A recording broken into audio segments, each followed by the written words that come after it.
Hello बच्चों, कैसे हो? बहुत स्वागत है आपका हमारे आपके इस प्यारे से चैनल में जिसका नाम है डेयरिंग टू स्कॉलर्स। और आज हम क्या पढ़ेंगे? कोई नया चैप्टर नहीं स्टार्ट करने वाले हैं आज हम। भाई बच्चों के एग्जाम चल रहे हैं, कुछ जगह बच्चों के प्री बोर्ड चल रहे हैं, तो वो पढ़ रहे हैं और पढ़ते हैं तो कंफ्यूजन होती है, प्रॉब्लम सामने आती है, तो वो मुझे व्हाट्सएप और टेलीग्राम ग्रुप के माध्यम से क्वेश्चंस भेज देते हैं। तो ये मेरा व्हाट्सएप नंबर है, आपको भी कोई प्रॉब्लम हो बेझिझक भेजिए।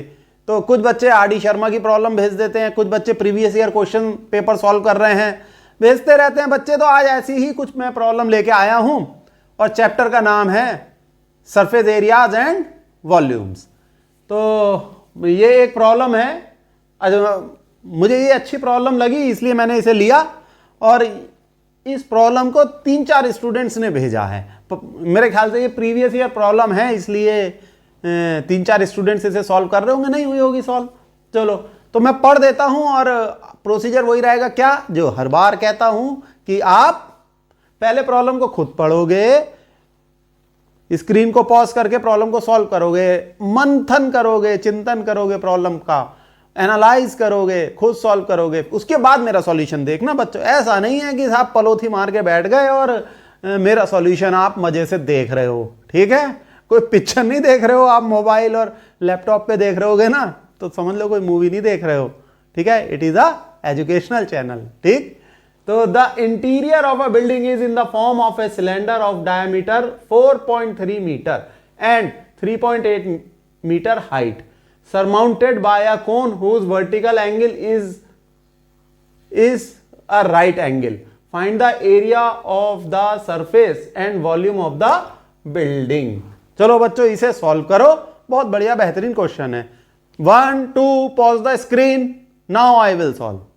तो बच्चों दे क्या रखा है? दे रखा है एक सिलेंडर। ये हो गया हमारा सिलेंडर, देखो ये है सिलेंडर और उसकी डायमीटर डायमीटर 4.3 है और हाइट 3.8। तो ये है सिलेंडर, देखो, ठीक? हाइट कितनी है? हाइट है 3.8 मीटर, वेरी गुड। और डायमीटर दे रखी है 4.3 मीटर। ये क्या है? एक सिलेंडर है, ठीक है बच्चों? ये मैंने 2D फिगर बनाया, आप चाहो तो ऐसे ऐसे ऐसे ऐसे करके इसका ऊपर की ये ओपनिंग या ऊपर का सरफेस दिखा सकते हो। ऊपर का सरफेस कैसा होगा सर? ऊपर का सरफेस तो सर्कुलर होगा, सबको पता है। अब इसके ऊपर क्या है? इसके ऊपर है एक कोन। कोन कैसा है? उसका एंगल वर्टिकल है, नहीं सॉरी, उसका जो वर्टिकल एंगल है वो राइट एंगल्ड है।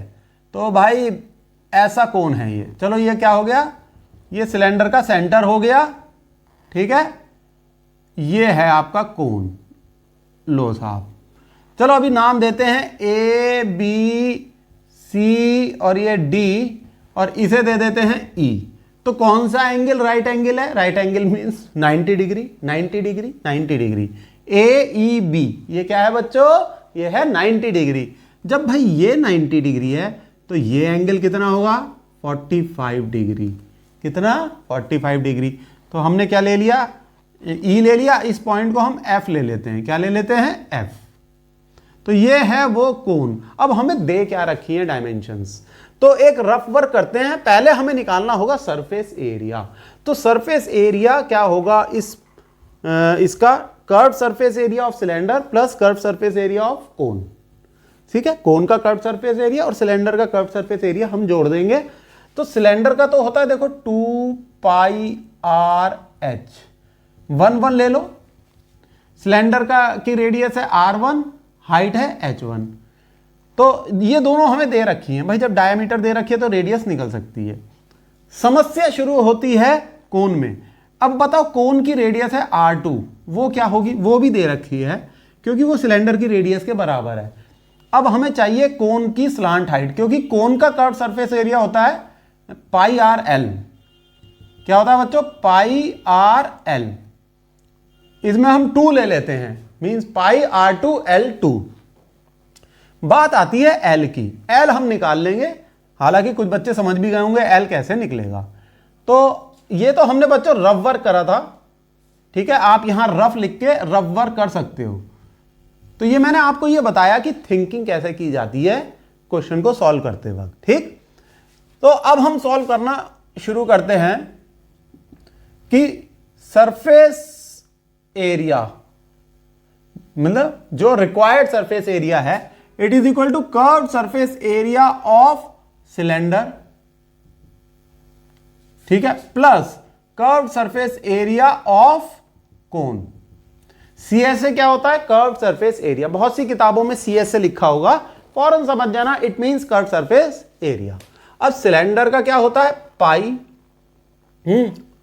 2 से मल्टीप्लाई होता है 2 पाई R1H1 प्लस इसका होता है पाई R2L2। ये है कर्व सरफेस एरिया। ये सिलेंडर का हो गया, ये कोन का हो गया। अब डायमेंशंस भी लिख लेते हैं हम। डायमेंशंस पहले लिखो सिलेंडर की, सिलेंडर इसकी रेडियस कितनी होगी? R1 लेके चल रहे हैं ना हम, वो होगी 4/3, it is diameter by 2। Diameter हमें दे रखी है बच्चों कितनी? 4.3, तो 4.3 डिवाइडेड बाय 2 ये हो जाएगा 2.15 यूनिट है मीटर। साहब रेडियस तो पता लग गई, वेरी गुड। अब चाहिए हाइट।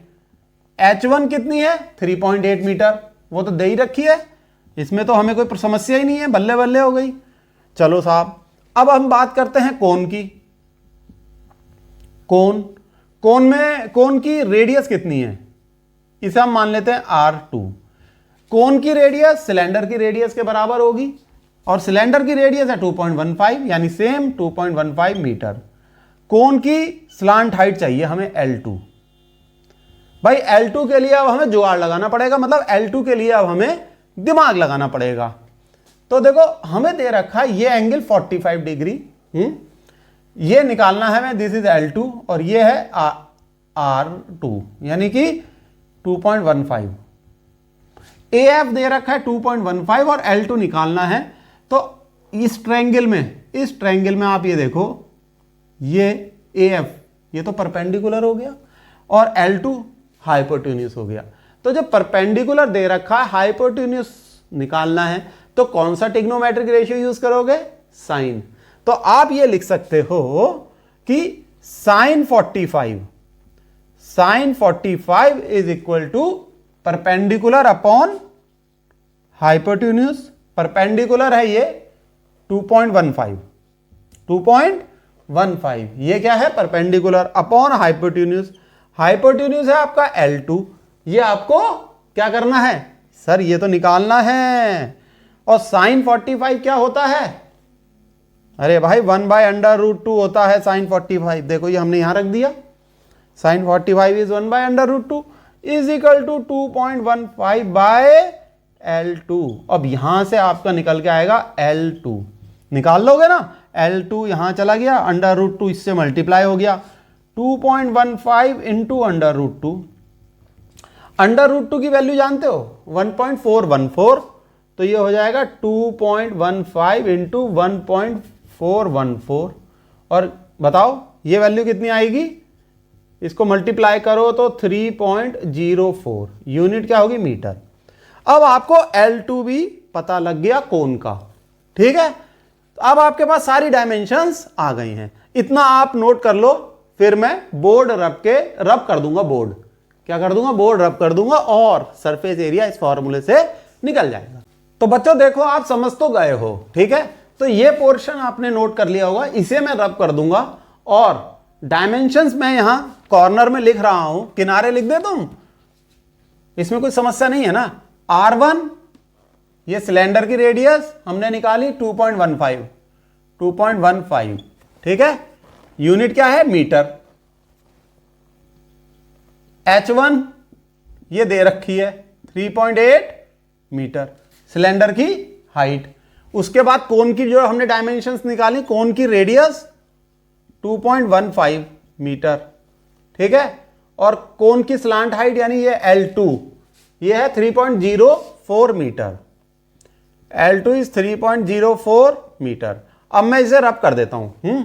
ये आपने नोट कर लिया होगा ये मानते हुए। भाई आपने अगर नोट नहीं किया है तो वीडियो के पीछे जाओ, उसे नोट करो और सॉल्व करो। हालांकि कुछ बच्चे तो सॉल्व कर चुके होंगे, ये बहुत अच्छी बात है। चलो ये मैंने रब कर दिया। अब सॉल्व कर लेते हैं। ये सरफेस एरिया कितना आ गया, 2 इंटू पाई इंटू R1 क्या है 2.15 इंटू H1 क्या है 3.8 प्लस पाई इंटू R2 क्या है 2.15 मीटर में है, इंटू L2 क्या है 3.04। ठीक है, ये A हम नीचे लिख देते हैं, नहीं तो कुछ प्यारे बच्चे कंफ्यूज हो जाएंगे। अब बस अब इसे सॉल्व कर लो। देखो इसमें क्या चीज कॉमन है, देखो पाई बाहर ले सकते हैं सर, इंटू 2.15 ले सकते हैं सर, यहां से और यहां से। इसमें क्या रह गया अंदर 2 इंटू 3.8 प्लस इसमें क्या रह गया, ये रह गया, बस इतना तो बाहर ले लिया 3.04। ठीक है, इसे सॉल्व कर लो। देखो पाई को तो लिख दो 3.14, ये रह जाएगा 2.15। अब देखो इसको अगर मल्टीप्लाई करोगे 2 से प्लस 3.04 इसमें जोड़ दो, ये आ जाएगा 10.64। अब इन तीनों को जब मल्टीप्लाई करोगे तो 71.83 यूनिट क्या होगी, मीटर स्क्वायर। बच्चों मल्टीप्लाई करने में अगर प्रॉब्लम हो रही हो तो रफ वर्क कर लेना, रफ से एग्जामिनर खुश हो जाता है। अब देखो तो आपने ये निकाल तो दिया, लेकिन एक लाइन हमेशा लिखना, क्या कि surface area of the building, surface area of the building is 71.83 metre square. बच्चों ये लाइन लिखने के आधे नंबर होते हैं, ठीक है, ये नहीं लिखोगे तो नंबर वो कट जाएंगे। ठीक, अब हम निकालेंगे वॉल्यूम। ये मैं रब कर देता हूं बच्चों। अब तो हमें क्या निकालना है भाई, सेकंड पार्ट क्या कहता है, वॉल्यूम निकालो। वॉल्यूम निकाल देंगे। वॉल्यूम निकालना कौन सा मुश्किल है भाई, इस पूरी बिल्डिंग का वॉल्यूम क्या होगा बताओ, volume of cylinder plus volume of कोन। कोई इतना मुश्किल थोड़ी होता है।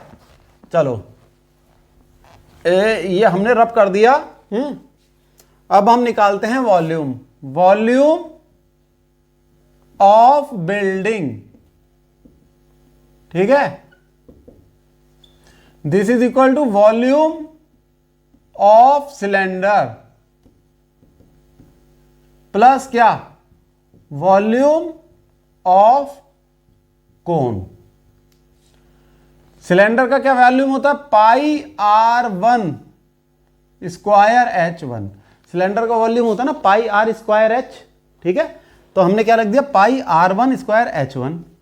सिलेंडर के केस में हम R1 और H1 लेके चल रहे हैं, प्लस कोन का क्या होगा 1/3 पाई R2 स्क्वायर H2। R2 क्या है, कोन की रेडियस, H2 क्या है, कोन की हाइट। अब देखो हमें पता है R1 पता है, H1 पता है, सही से लिख दो, R2 पता है, L2 पता है, लेकिन हमें H2 निकालना है। H2 निकालने का देखो बहुत आसान तरीका है। H2 क्या है, ये EF is H2 is EF। और ये जो ट्रायंगल है ना ये, ठीक है, इसमें आप देखो ये परपेंडिकुलर है AF। ठीक, एंगल के अपोजिट वाली साइड क्या होती है, परपेंडिकुलर होती है, और एंगल से एडजेसेंट साइड यानी जो साइड एंगल से लगी हुई है ये क्या होता है, बेस। तो EF हुआ बेस। तो इस ट्रायंगल की अगर हम बात करें तो बेस निकालना है, परपेंडिकुलर पता है, तो क्या यूज करोगे 1045। 1045 degree is equal to perpendicular upon base. Perpendicular क्या है 2.15। ठीक है,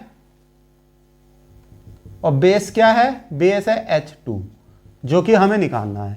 अब देखो 1045 क्या होता है, 1 होता है, तो 1 इक्वल टू 2.15 बाय H2। यहां से H2 आपका निकल के आया 2.15 यूनिट क्या होगी, मीटर।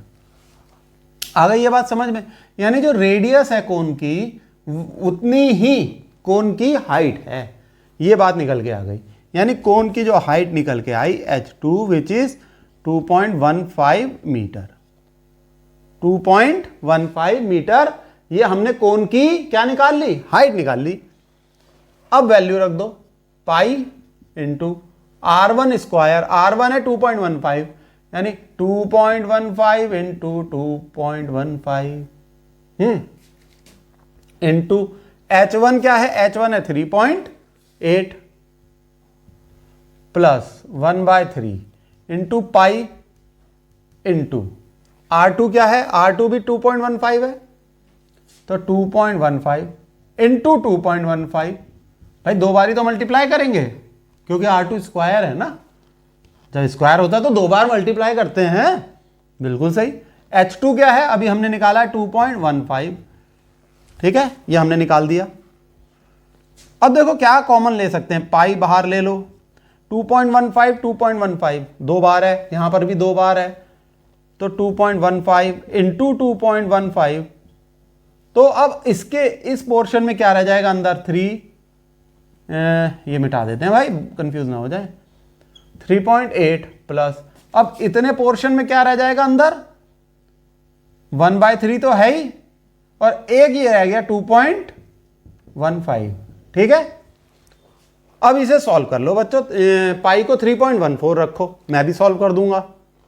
रख देते हैं पाई 3.14, ये तो हमें पता ही है भाई, इंटू 2.15 इंटू 2.15, ठीक है, ये 3.8 रहेगा ही प्लस, अब 2.15 को अगर 3 से डिवाइड कर दोगे तो आएगा 0.7167, ठीक है भाई। स्क्वायर ब्रैकेट लगाओ, स्क्वायर ब्रैकेट लगाओ, ये लग गया स्क्वायर ब्रैकेट। अब करें फिर से इसे कैलकुलेट, 3.14 इंटू 2.15 इंटू 2.15 इंटू, इसे जोड़ दो, इसे जोड़ोगे ये आएगा 4.5167। सिंपल है सर ये तो। अब ये चारों को मल्टीप्लाई कर दो, ठीक है, इन चारों को रफ में मल्टीप्लाई करो बच्चों, कर लेना मल्टीप्लाई, 65.56, ये आएगा आपका वॉल्यूम ऑफ बिल्डिंग। यूनिट क्या होगी, यूनिट होगी मीटर क्यूब, ठीक है। मीटर क्यूब क्यों होगी, क्योंकि सारी डायमेंशंस मीटर में तो दे रखी हैं, ठीक है। वॉल्यूम की यूनिट क्या हो जाएगी, मीटर क्यूब।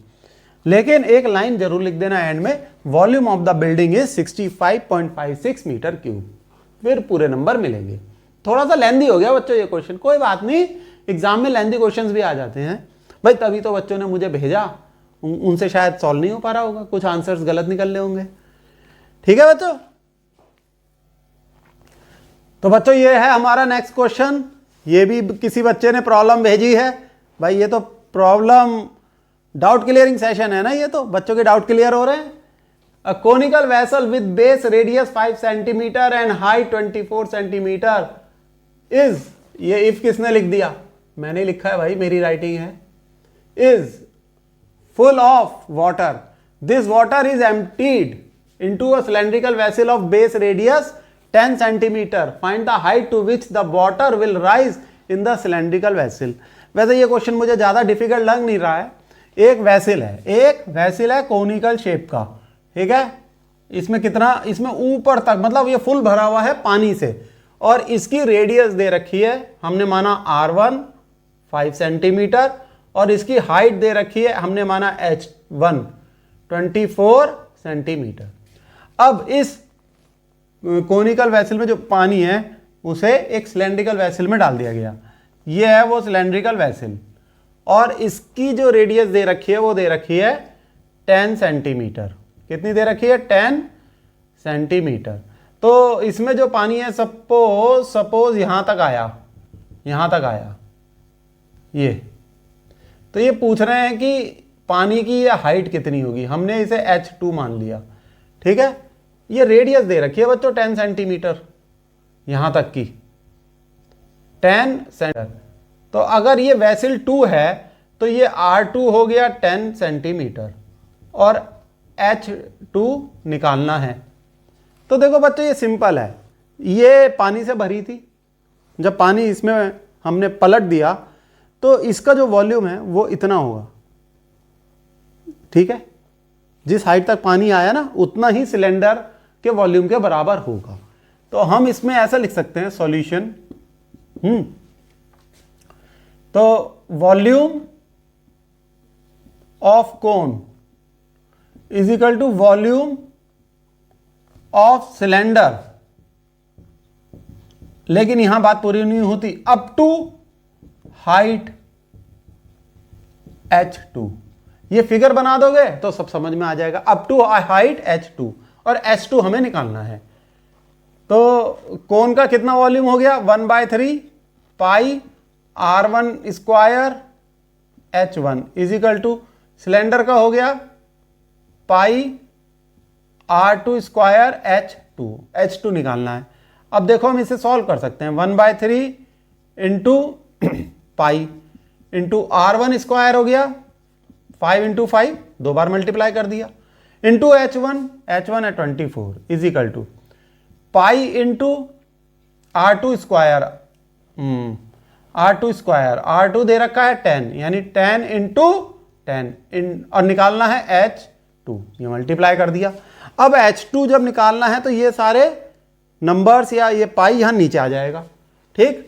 तो h2 क्या हो जाएगा, देखो पाई इंटू 5 इंटू 5 इंटू 24 तो रहेगा ही, और ये वाला नीचे वाला 3 यहां नीचे आ जाएगा, और ये पाई यहां आ जाएगा, 10 भी नीचे आ जाएगा, और ये 10 भी नीचे आ जाएगा।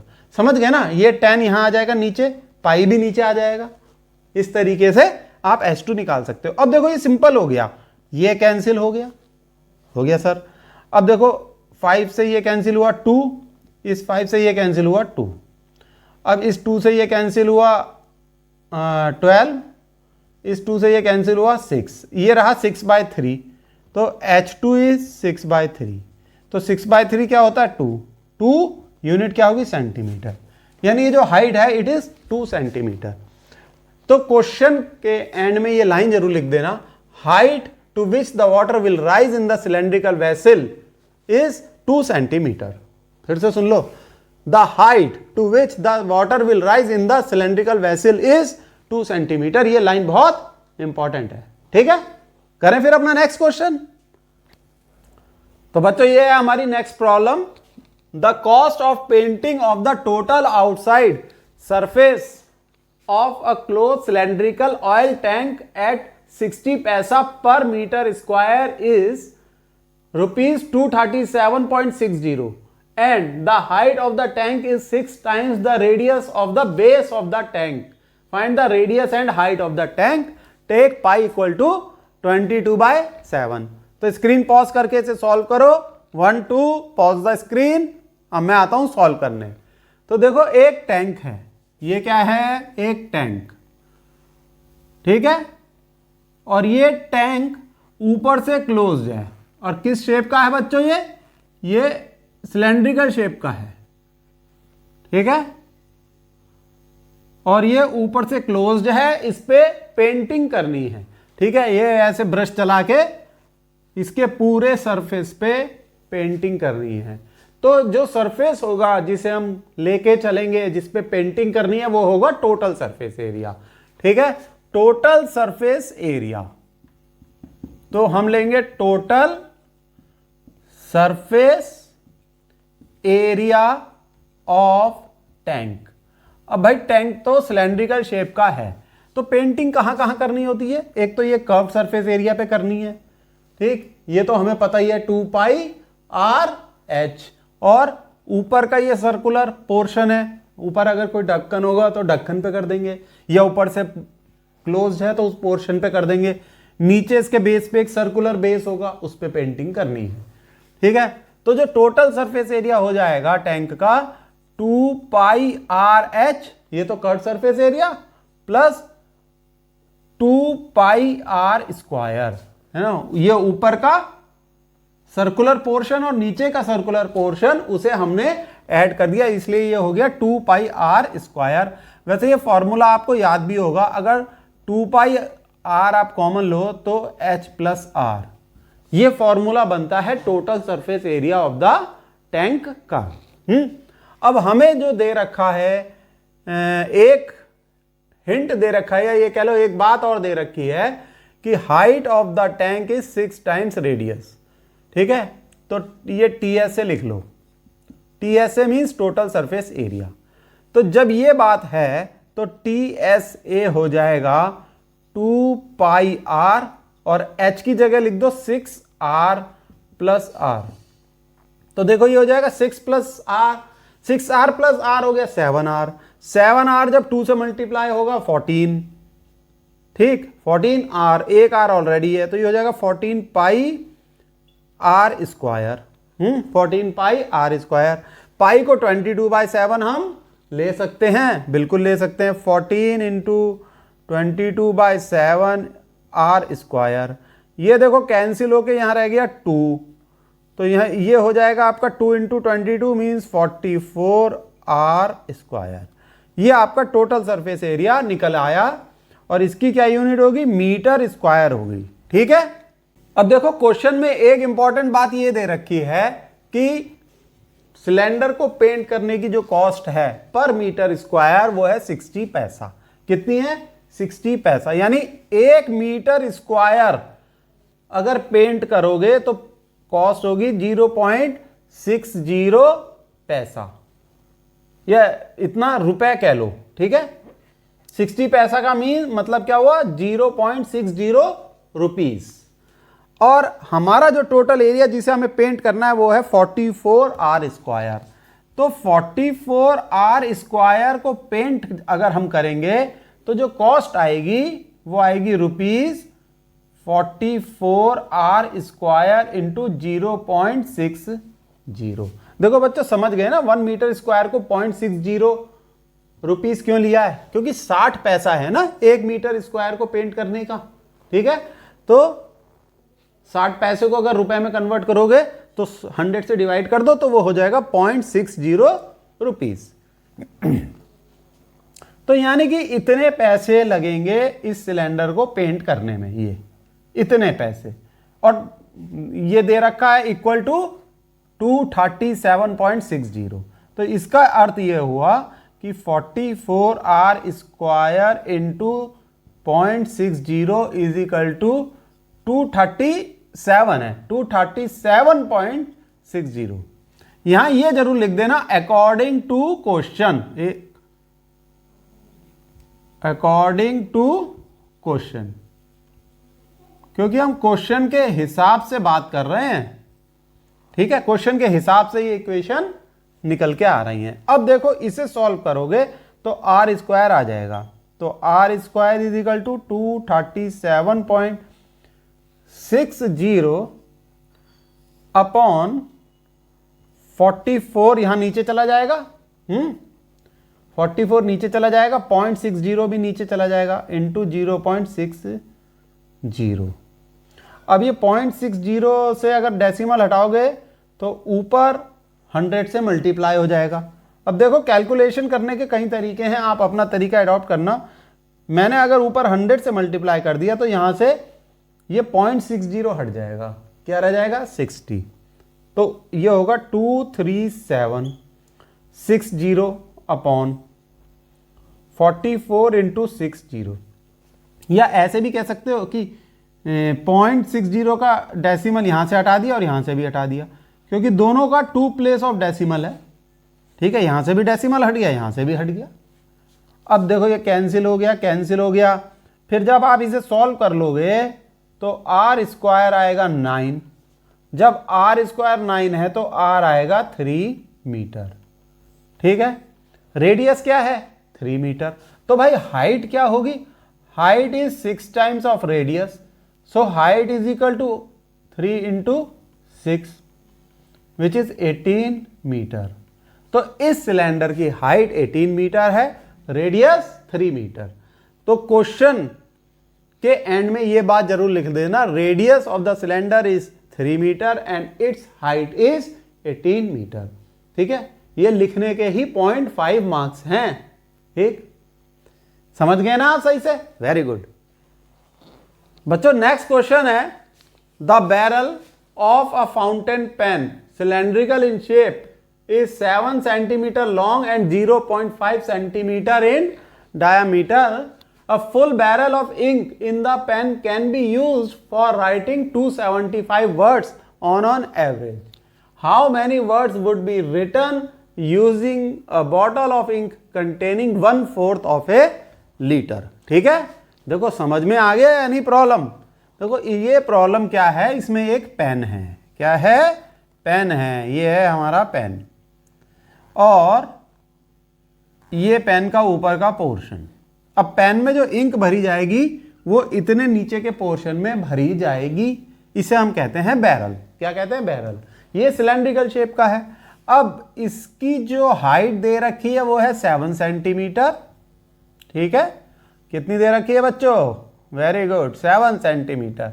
और इसकी डायमीटर दे रखी है, ये जो डायमीटर है ये है 0.5 सेंटीमीटर। तो इस सिलेंड्रिकल बैरल की हमें हाइट और डायमीटर दे रखी है, जो कि हम लिख लेते हैं। सॉल्यूशन, ठीक है, गिवन आपको हाइट दे रखी है h 7 centimetre, diameter 0.5 centimetre, therefore radius is equal to diameter by 2, 0.5 by 2 which is 0.25 centimetre. तो इस बैरल को अगर इंक से भर दो, इंक से तो भरेंगे ही भाई, तभी तो पेन चलेगा, इस बैरल को पूरा भर दो इंक से, ठीक। तो जब पूरा भरने का अर्थ है कितने वॉल्यूम इंक इसके अंदर है, जितना कि इस सिलेंडर का वॉल्यूम है, ठीक। Volume of barrel, volume of barrel इसलिए निकाल रहे हैं क्योंकि इतनी इंक इसके अंदर होगी जितना वॉल्यूम निकल के आएगा, is equal to pi r square h, pi को लो 22/7 into r, r square, r है 0.25, तो क्या 0.25 इंटू 0.25, एच, एच है 7। अब इसे सॉल्व करो तो 7 से ये 7 कैंसिल हो जाएगा, तो इसको ना आप ऐसे लिख लो 22 इंटू 25 इंटू 25 डिवाइडेड बाय, इसको एक 100 से डिवाइड कर दो। 100 से क्यों किया, समझ गए ना। देखो ये 0.25 का जब डेसिमल हटाया तो नीचे 100 से डिवाइड कर दिया, और इसका जब डेसिमल हटाया तो एक 100 से और डिवाइड कर दिया। ऐसा हमने इसलिए किया भाई, कैलकुलेशन आसान हो जाती है। अब देखो ये 4, ये भी 4, 1/4 हो गया, 1/4। वैसे ये भी आपको पता है कि 0.25 इज इक्वल टू 1/4, तो इसकी जगह आप डायरेक्टली 1/4 भी लिख सकते हो। तो ये हो गया आपका 22/16। ये क्या है, वॉल्यूम है, इसकी यूनिट होगी सेंटीमीटर क्यूब। सेंटीमीटर क्यूब क्यों होगी ये समझ गए ना भाई, रेडियस सेंटीमीटर में है, हाइट भी सेंटीमीटर में है, तो वॉल्यूम सेंटीमीटर क्यूब में हो गया। अब यहां तक की कहानी आपको समझ में आ गई। क्वेश्चन में ये दे रखा है कि जितनी इंक इस बैरल में है उससे 275 वर्ड्स लिखे गए। कितने वर्ड्स, 275।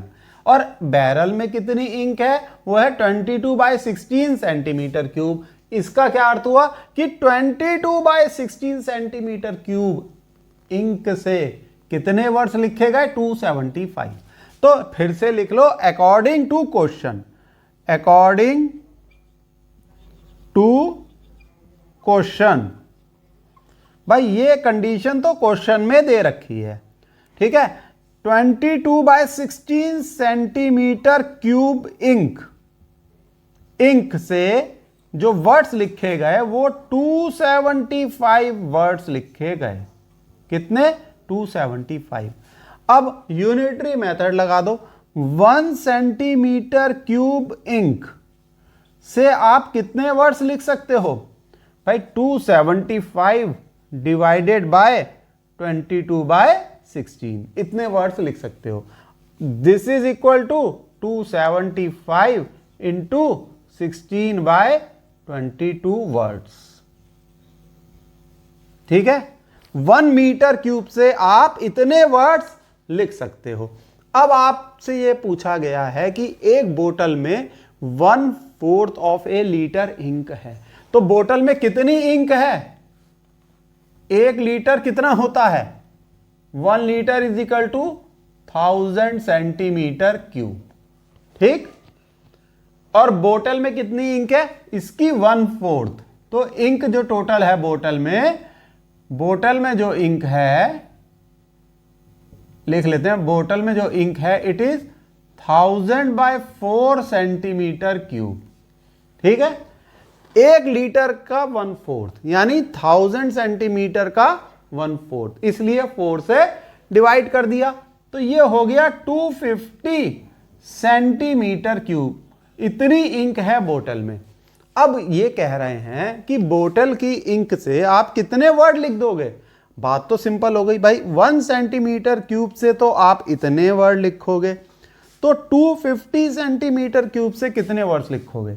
यहां एक बॉक्स बना लेते हैं, 250 सेंटीमीटर क्यूब इंक, इससे आप जो वर्ड्स लिखोगे वो लिखोगे 275 इंटू 16/22, ये तो है ही, मल्टीप्लाइड बाय 250, बिल्कुल सही, 250।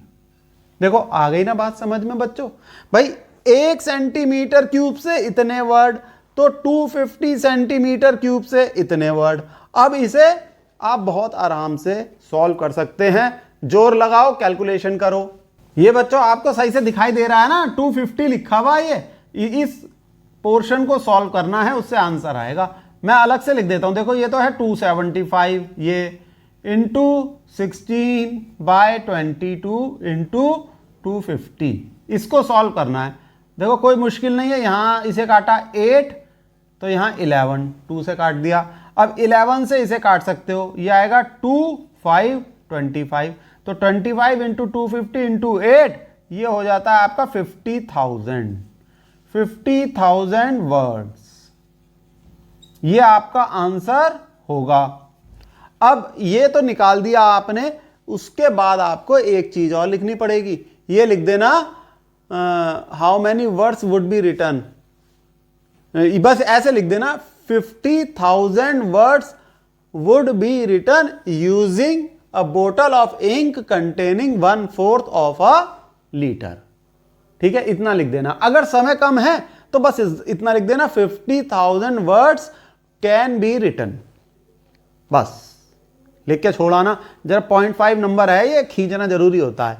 ठीक है बच्चों, देखो इस क्वेश्चन को चाहो तो नोट कर लो। तो बच्चों अगर अब भी आपके पास प्रॉब्लम है, होंगी ऑब्वियसली, जब पढ़ोगे तो कुछ प्रॉब्लम्स निकल के आएंगी ही, तो आप मुझे भेजो, मैं सॉल्व करूंगा, वीडियो सॉल्यूशंस बनाऊंगा, आपकी हर तरीके की प्रॉब्लम को सॉल्व करूंगा। ठीक है, ऑल द बेस्ट।